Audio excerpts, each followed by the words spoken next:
قاتل الذین لا یؤمنون باللہ ولا بالیوم الآخر، جہاد کرو، لڑو ان سے جو ایمان نہیں لاتے اللہ پر اور قیامت پر۔ اللہ پر ایمان لانا کیا ہے؟ اس کی ذات کو انسان مانے، اس کی تمام صفات کو اور تنزیہات کو مانے، جو اس کی شان کے لائق نہ ہو اس کی طرف نسبت نہ کرے۔ بعض مفسرین نے فرمایا کہ رسولوں پر ایمان لانا بھی اللہ پر ایمان لانے میں داخل ہے، یعنی جو رسولوں پر ایمان نہیں لاتا وہ اللہ پر بھی ایمان لانے والا نہیں۔ تو یہودی اور عیسائی اگرچہ اللہ پر ایمان لانے کا دعویٰ کرتے ہیں لیکن ان کا دعویٰ باطل ہے۔ ایک وجہ تو یہ ہے کہ یہ نبی اکرم صلی اللہ علیہ وآلہ وسلم پر ایمان نہیں لاتے، تو جو رسولوں کا انکار کرے، کسی بھی رسول کا انکار کرے، وہ اللہ پر ایمان لانے والا بھی نہیں۔ دوسرا مسئلہ یہ ہے کہ یہودی اور عیسائی اللہ تعالیٰ کی تمام صفات کو نہیں مانتے۔ یہودی تجسیم اور تشبیہ کے قائل ہیں، یعنی وہ اللہ تعالیٰ کے لیے جسم مانتے ہیں، تجسیم اور تشبیہ کے قائل ہیں، اور عیسائی حلول کے معتقد ہیں، یعنی وہ یہ مانتے ہیں کہ اللہ تعالیٰ عیسیٰ علیہ السلام کے جسم میں داخل ہو گیا، حلول کر گیا۔ تو جب ان کا عقیدہ ہی خراب ہے اللہ کے بارے میں، تو وہ کس طرح اللہ پر ایمان لانے والے ہو سکتے ہیں؟ تو اللہ پر ایمان لانے والا صرف مسلمان ہے، یہودی، عیسائی، ہندو کوئی بھی اللہ پر ایمان لانے والا نہیں، کیونکہ وہ اللہ تعالیٰ کی تمام صفات و تنزیہات کو نہیں مانتے، اور اللہ تعالیٰ کی طرف وہ چیزیں منسوب کرتے ہیں جو اس کی شان کے لائق نہیں۔ ایسے ہی یہودیوں میں سے جو حضرت عزیر کو اللہ کا بیٹا کہتے ہیں، اور جو عیسائی حضرت عیسیٰ علیہ السلام کو اللہ کا بیٹا کہتے ہیں، تو ان میں سے کوئی بھی اللہ پر ایمان لانے والا نہیں۔ اسی طرح جو ایک رسول کی تکذیب کرے وہ اللہ پر ایمان لانے والا نہیں۔ یہودی اور عیسائی تو بہت سے انبیاء کی تکذیب کرتے ہیں، لہذا وہ اللہ پر ایمان لانے والوں میں نہیں۔ حضرت مجاہد کا قول ہے کہ یہ آیت اس وقت نازل ہوئی جبکہ نبی صلی اللہ علیہ وآلہ وسلم کو روم سے قتال کرنے کا حکم دیا گیا، اور اسی کے نازل ہونے کے بعد غزوہ تبوک ہوا۔ تو روم کے لوگ وہ عیسائی تھے، تو یہاں پر یہ حکم دیا گیا کہ جو اللہ کو نہیں مانتا اس سے جہاد کریں۔ اور ابھی ساری گفتگو سے معلوم ہوا کہ عیسائی اللہ کو نہیں مانتے، کیونکہ وہ اللہ تعالیٰ کے ساتھ شریک کرتے ہیں، حضرت عیسیٰ علیہ السلام کو اللہ کا بیٹا مانتے ہیں، لہٰذا یہ اللہ پر ایمان لانے والے نہیں ہیں۔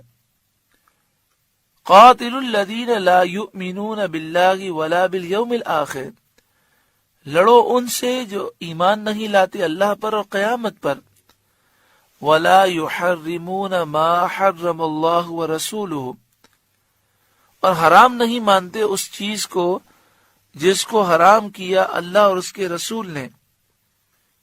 یعنی قرآن پاک میں اور احادیث طیبہ میں جن چیزوں کو حرام کیا گیا، وہ لوگ جو ان چیزوں کو حرام نہیں مانتے ان سے لڑیں۔ بعض مفسرین کا قول یہ ہے کہ معنی یہ ہے کہ توریت اور انجیل کے مطابق جو عمل نہیں کرتے، ان کی تحریف کرتے ہیں اور احکام اپنے دل سے بناتے ہیں، گھڑتے ہیں، ان سے آپ جہاد کریں۔ وَلَا يَدِينُونَ دِينَ الْحَقِّ مِنَ الَّذِينَ أُوتُوا الْكِتَابَ، اور سچے دین یعنی دین اسلام کے تابع نہیں ہوتے، یعنی وہ جو کتاب دیے گئے، یعنی جنہیں کتاب دی گئی، ان میں سے وہ لوگ جو سچے دین کے تابع نہیں ہوتے، ان سے آپ جہاد کریں۔ حَتَّى يُعْتُوا الْجِزْيَةَ عَنْ يَدٍ وَهُمْ صَاغِرُونَ، جب تک اپنے ہاتھ سے جزیہ نہ دیں ذلیل ہو کر، یعنی جو اہل کتاب میں سے معاہدہ کرے، اس سے جو ٹیکس لیا جاتا ہے، خراج لیا جاتا ہے، اس کا نام جزیہ ہے۔ یہ جزیہ نقد لیا جاتا ہے، اس میں ادھار نہیں۔ جزیہ دینے والے کو خود حاضر ہو کر دینا چاہیے، پیدل لے کر حاضر ہو، کھڑے ہو کر پیش کرے۔